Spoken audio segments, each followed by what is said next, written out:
ইউক্রেনের প্রতিরক্ষা মন্ত্রী মিখাইলো ফেদোরভ ২৪ ফেব্রুয়ারি একটি শক্তিশালী ৩ স্তরীয় সামরিক ও অর্থনৈতিক পরিকল্পনা ঘোষণা করেছেন, যা সংঘাতের গতিপথ সম্পূর্ণভাবে পরিবর্তনের লক্ষ্য রাখে। সামাজিক যোগাযোগ মাধ্যমে টেলিগ্রামে দেওয়া বার্তায় তিনি বলেছেন, এই পরিকল্পনার চূড়ান্ত লক্ষ্য হল ইউক্রেনের আকাশসীমাকে দুর্ভেদ্য দুর্গে রূপান্তরিত করা এবং রাশিয়ার সামরিক অগ্রযাত্রাকে সম্পূর্ণরূপে থামানো। ৭২ ঘন্টা ময়েশ্চার লক সমৃদ্ধ লিলি বডি ওয়াশ, শিয়া বাটারের গুডনেস স্কিন রিপেয়ার করে রাখে সফট ও গ্লোয়িং।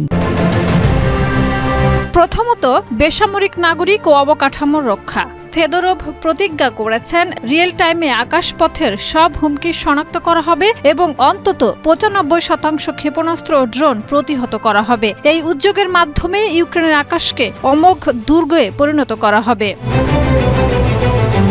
দ্বিতীয়ত, শত্রু বাহিনীকে প্রতিটি ক্ষেত্রে থামানো। প্রতিদ্বন্দ্বিতার প্রতি ১ বর্গ কিলোমিটারে ২০০ রাশিয়ান সৈন্যের ক্ষয় নিশ্চিত করার লক্ষ্য ফেদোরভের। তিনি জানিয়েছেন, স্থলপথ, সমুদ্র ও সাইবার স্পেসে সব ক্ষেত্রে প্রতিরোধের ব্যবস্থা থাকবে, যা রাশিয়াকে প্রতিটি অগ্রযাত্রায় ব্যর্থ করবে। তৃতীয়ত, রাশিয়ার অর্থনীতিতে ধাক্কা। ফেডোরভ বিশেষভাবে লক্ষ্য করেছেন রাশিয়ার তেল, রাজস্ব এবং শ্যাডো ফ্লিট বা ছায়া জাহাজ বহর। তিনি বলেছেন, জ্বালানি আয়ের পথ বন্ধ করলে রাশিয়ার অর্থনীতি ভেঙে পড়বে এবং দেশের সামর্থ্য সংকুচিত হবে। ফেদোরভ স্পষ্টভাবে জানিয়েছেন, আমরা প্রতিদিন কাজ করছি যাতে যুদ্ধের প্রতিটি দিন রাশিয়ার অস্তিত্বের জন্য হুমকি স্বরূপ হয়ে দাঁড়ায়। এই পরিকল্পনা শুধু প্রতিরক্ষা নয়, বরং মস্কোকে দীর্ঘমেয়াদী ক্ষতির মাধ্যমে পিছু হটতে বাধ্য করার একটি স্পষ্ট বার্তা।